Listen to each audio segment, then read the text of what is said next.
Hey guys, welcome to Hero Factory Revamps. As you know, I like making revamps. I made a bunch of revamps a couple years ago and since then kind of swore off from Hero Factory and construction figures in general, but I could only stay away from them for so long. I didn't really care for the whole brain attack line, but I really like this invasion from below line. I like the whole idea of it. I like the heft these things have.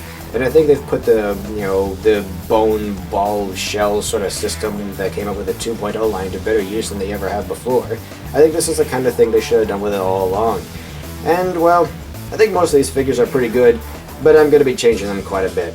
Now this first one, Furno's flying machine, I've only revamped this a little bit. I haven't really changed anything about the build. It's still basically the same figure it was before, but I've dressed it up differently. I've just tried to make a better aesthetic with all the plating.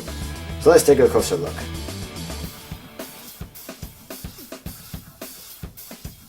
So yeah, Furno's flying machine I feel is already a really good set. In fact, I think it's the best out of all of these sets in the first wave. I mean, sure, you do get a lot more with the Evo's Excel machine, but I think this one is just a really good set because it's just such a simple few tricks, yet they accomplish so much and make it a much more unique build than the previous ones. It has a really great feeling of heft to it. It's got a great musculature.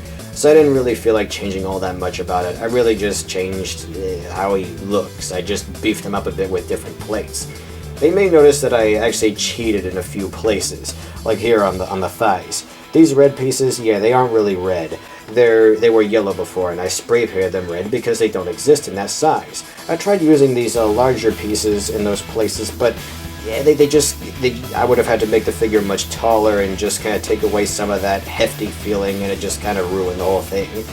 But these pieces were the perfect size, so I spray painted 4 of them. There's 2 on the thighs, and then there's 2 on the back. See, I think they did a decent job covering up the back, but these bones back here are still too exposed, so I felt like putting plates on them.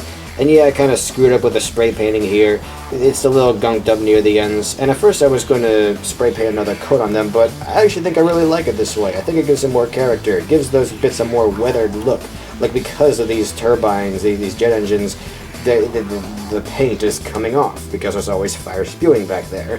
When I added some of these other bits, I was very, very careful to make sure they were all just the right size and the right spots to fit together this way, to just make it really snug, because some people have made fun of the whole helicopter windshield aesthetic of this, and yeah, I can see what they're getting at with how little protection these heroes actually have, so I just try to give them more protection by just putting a bunch more pieces on all sides of it.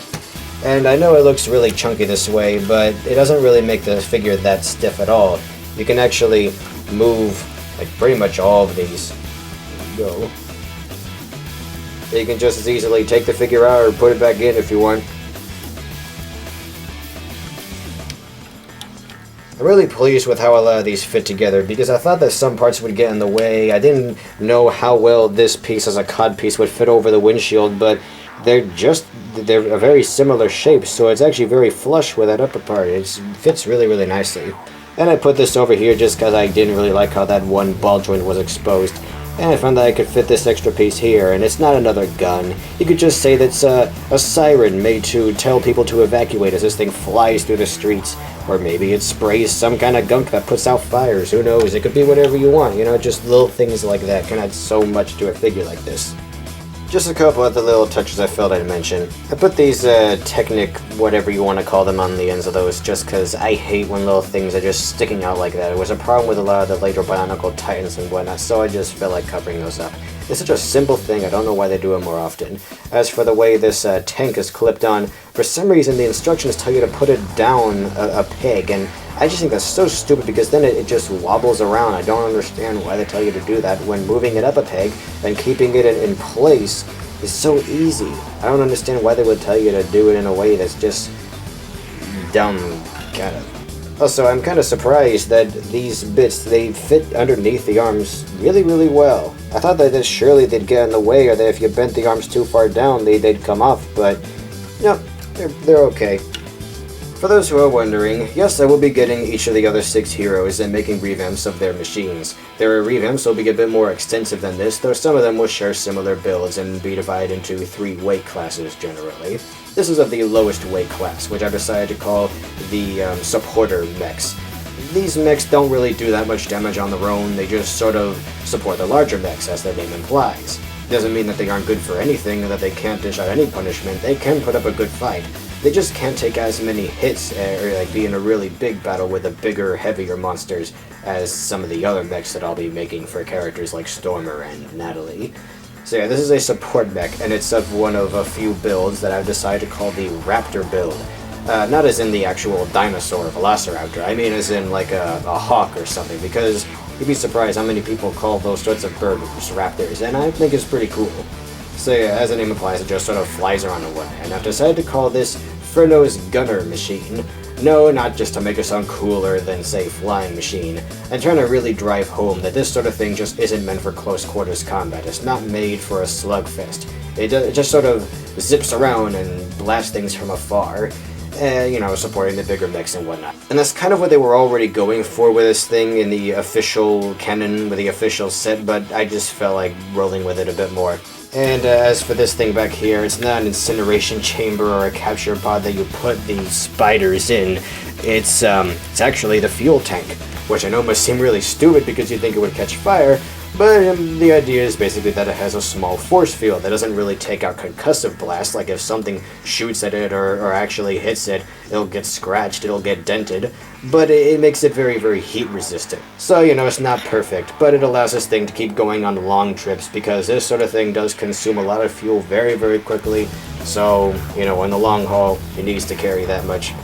And overall, I just really like how this thing turned out. Again, I really like the build. I like how chunky and hefty and just powerful looking it already was for such an arguably small figure.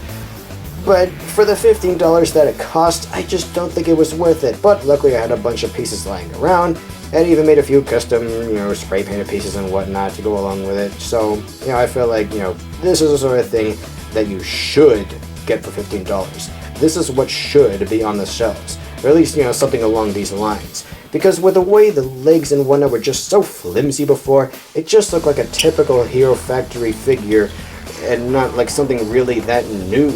And I just felt like putting the whole, you know, system to greater use. Now, I do have a few other mechs already in progress. I have one for Stormer, one for Natalie, and so on, but I need more pieces for them, which I'll be getting off of places like Bricklink. Yay! So yeah, toodles for now, guys. I hope you like this first revamp. Again, the others will be more extensive than this. This is the most, you know, simple of them.